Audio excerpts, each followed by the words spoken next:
यहाँ सती मैया फिर से जन्म ले रही हैं। कहाँ? हिमांचल और मैना की पुत्री पार्वती बन करके।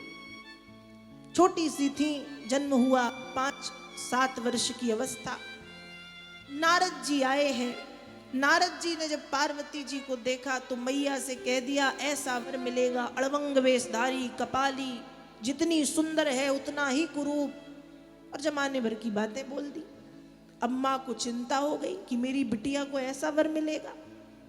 नारद जी क्या करें? नारद जी ने उपाय बता दिया, जो तप करे कुमारी तुम्हारी, भावी मेट सकहि त्रिपुरा। ध्यान रखिएगा, ब्रह्मा जी ने एक बार जो भाग्य में लिख दिया उसको ब्रह्मा स्वयं नहीं काट सकते। भाग्य में जो लिख दिया गया उसको काटने का सामर्थ्य स्वयं नारायण में भी नहीं है, लेकिन भाग्य में जो लिखा है उसको काट सकते हैं। कौन? त्रिपुरारी, भावी मेट सकहि त्रिपुरारी। भोलेनाथ सब कर सकते हैं, सब। भोलेनाथ हानि को लाभ में बदल सकते हैं। भोलेनाथ हार को जीत में बदल सकते हैं। भोलेनाथ सब कर सकते हैं। कुभाग्य को सौभाग्य बना सकते हैं, कुअंक को सुअंक बना सकते हैं। इसलिए नारद जी ने कह दिया, तपस्या करेगी सुभावी मेट सकहि त्रिपुरारी। अब पार्वती जी तपस्या करने जा रही, छोटी सी उम्र। माँ ने रोक लिया, मत जाओ। ऊ माँ, ऊ मतलब वहां, माँ मतलब मत जाओ। नहीं मानी, चली गई। इसलिए नाम पड़ गया उमा। पार्वती से उमा। अब गई, तपस्या की, कंदमूल फल खाए, कुछ समय के बाद पत्ते खाए, बिल्व पत्र खाए। एक समय ऐसा आया कि पत्ते खाने भी छोड़े, इसलिए नाम पड़ गया अपर्णा। जिसने पत्ते भी ना खाए हों उसको कहते हैं अपर्णा। उमा, अपर्णा। कठोर तप किया।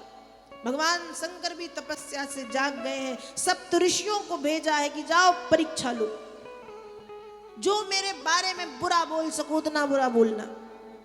सप्त ऋषि आए, देवी किसको पाना चाहती हो? जिसके कुल का, जिसके घर का, जिसके खानदान का, जिसके वंश का पता नहीं है, जिसके पास रहने को घर नहीं, स्मशान में घूमता है, डोलता फिरता है, ऐसे शिव को पाना है? पार्वती जी ने कहा, किसने कहा घर नहीं? लोगों के एक घर होते हैं, मेरे लाखों घर हैं। एक गांव में 2 स्मशान और पूरे संसार में पता नहीं कितने स्मशान। एक घर गंदा होगा, सफाई करने की जरूरत नहीं, हम दूसरे में शिफ्ट हो जाएंगे। दूसरा गंदा हुआ, हम तीसरे में चले जाएंगे। तीसरा गंदा हुआ, हम चौथे में चले जाएंगे। लोगों के पास 1, 2 और 4 घर होते हैं।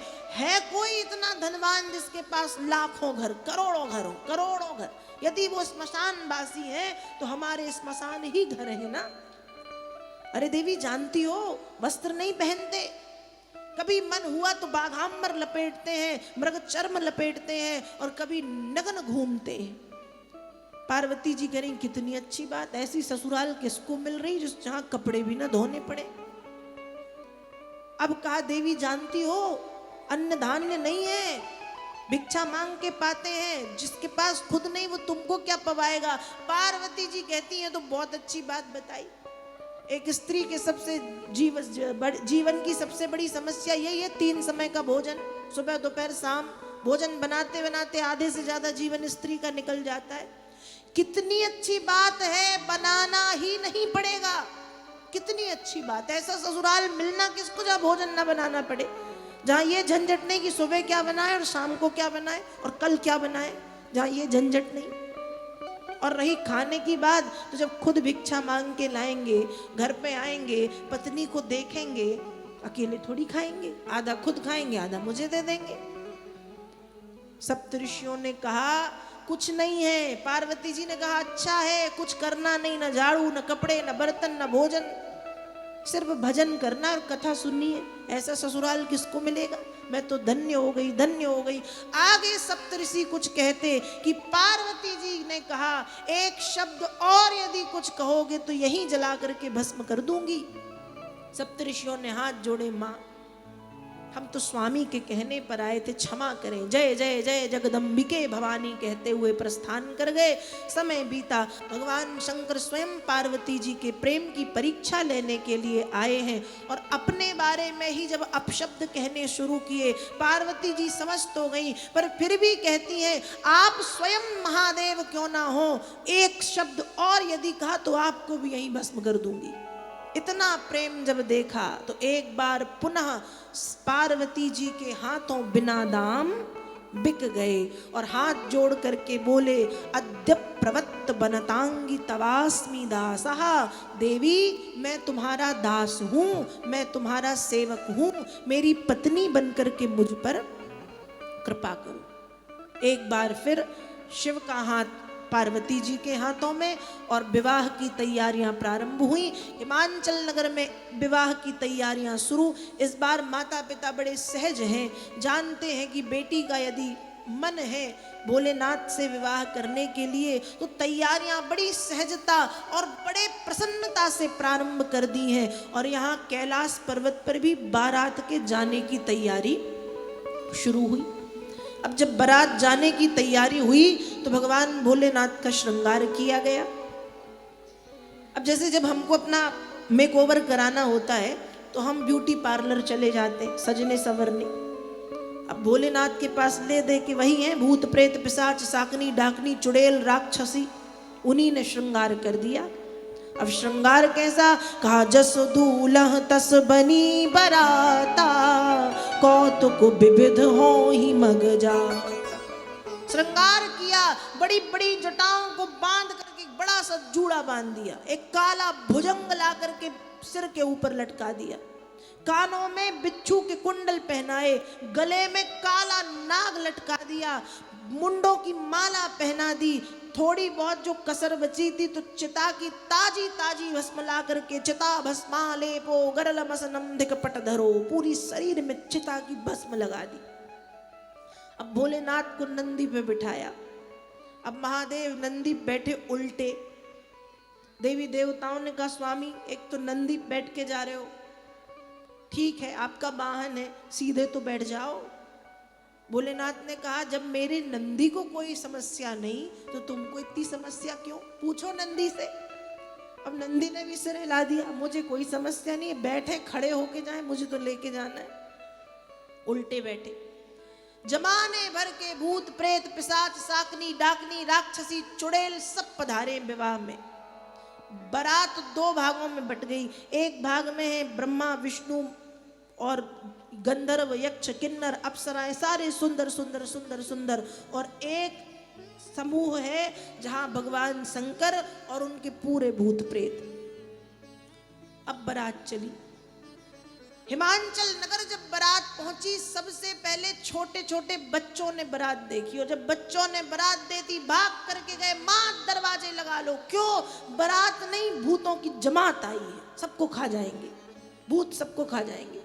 माताओं ने पूछा कैसा कैसे बराती हैं, दूल्हा कैसा है, बच्चे उत्तर दे रहे हैं और गोस्वामी जी मानस में लिख रहे हैं, तन खीन को अति पीन पावन को अपावन गति धरे, भूषण कराल कपाल कर सब सत्य सोणित तन भरे, खर स्वान सुअर सकाल मुख गणवेश अगणित को गणे, बहुजनस प्रेत पिशाच जोगी जमात बरनत नहीं बने, बहुजनस प्रेत पिशाच जो जमात बरनत नहीं बने, बहुजनस प्रेत पिशाच जोगी जमात बरनत नहीं बने। अच्छा बराती कैसे कहा, कौ मुखहीन विपुल मुख काहू, बिनु पद कर कौ बहुपद बाहू, विपुल नयन कौ नयन विहीना, हृष्ट पुष्ट कौ अति तन खीना। कैसे बराती का, कोई कंकाल चला आ रहा है दुबला पतला, कोई इतना मोटा कि चलते नहीं बन रहा, किसी की सिर्फ सिर है, किसी की सिर्फ मुंडी सिर, किसी का सिर्फ धड़ अकेला चला आ रहा है, सिर नहीं, किसी का सिर है तो धड़ नहीं, किसी के सिर और हाथ बस दिख रहे हैं, किसी के 4 सींग, किसी के 6 सींग, किसी का सामने मुंह है तो किसी का पीछे मुंह है, और कोई ऐसा है जिसका यहाँ पे मुंह है, किसी का कुत्ते का, किसी का सियार का, किसी का लोमड़ी का, किसी का सुअर का मुंह है। ऐसे ऐसे भूत प्रेत हैं। कहा ठीक, दूल्हा कैसा? कहा सबसे बड़ा पागल तो वही है। क्यों? नंदी बैठ के आया, उल्टा बैठ के आया है नंदी पे, और वस्त्र नहीं पहना, दिगंबर नग्न, और कहा चिता की भस्म लगाए हैं, मुंडों की माला पहने हैं, कानों में बिच्छू और गले में सांप लटकाए। ऐसा तो वो दूल्हा है, पागल है पागल। माताएं जानती हैं कि महादेव है। बच्चों की बातें सुनी, हंसने लगे सभी। और आगे जब बारात बढ़ी, मैना मैया ने सबसे पहले नारायण को देखा। अब नारायण कैसे? त्रिभुवन सुंदर। अब जब त्रिभुवन सुंदर नारायण को देखा तो मैना कह रही, अरे बा बा बा, जब बाराती इतने सुंदर सुंदर आए हैं तो दूल्हा कितना सुंदर होगा। थोड़ी देर के बाद नंदी पे बैठ के भूत प्रेत के साथ हर हर महादेव कहते हुए महादेव पधार गए। अब जब महादेव पधारे और जैसे ही मैना ने देखा तो मैना कहे, मैंने ऐसी बारात आज तक नहीं देखी जिसमें भूत प्रेत भी आए। हिमांचल ने कान में कहा, देवी जी। कहा हाँ जी, यही आपकी बिटिया के होने वाले पतिदेव हैं। अब जैसे ही मैना ने भोलेनाथ को देखा, ऐसा अड़वंग वेश देख के तुरंत मैना बेहोश, पानी वानी डाल के उठाया गया। नारद जी को गालियां देनी शुरू की। कहाँ है नारद? सब उसी का किया धरा है। कहा था तपस्या करो, अच्छा पति मिलेगा। ऐसे वर की प्राप्ति के लिए मेरी बिटिया से तपस्या कराई। यदि मुझे पता होता कि मेरी बेटी को ऐसा वर मिलना है तो उसको लेकर के मैं आग में जल जाती और खुद को जला देती, पर ऐसे अड़वंग वेशधारी से मेरी बिटिया का विवाह कदापि नहीं होगा। ये सब नारद ने किया है। भली बुरी बातें कहीं, खूब देर तक बातें कहीं। जब गुस्सा शांत हुआ, नारद जी ने कहा बस बोल लिया, अब कुछ नहीं बोलना। कहा नहीं। नारद जी ने कहा अब बैठ के मेरी बात सुनो। मैना को बिठाया।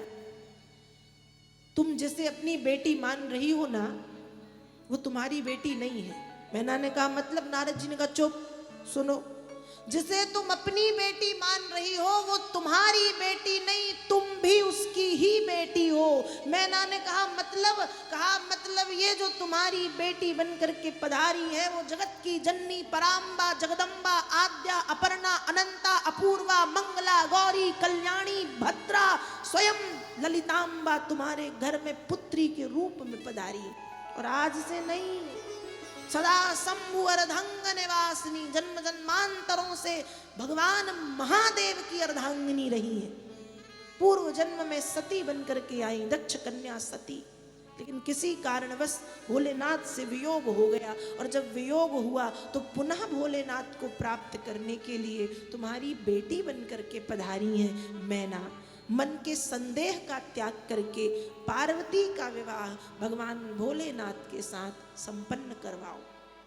जैसे ही सती चरित्र सुना, हिमांचल और मैना प्रेम में भर गए, और फिर बड़े विधि विधान के साथ हिमांचल और मैना ने भगवान शंकर से अपनी बेटी पार्वती जी का विवाह संपन्न करवा दिया। तब मैना हिमवंत आनंदे, पुनि पुनि पार्वती पदवन।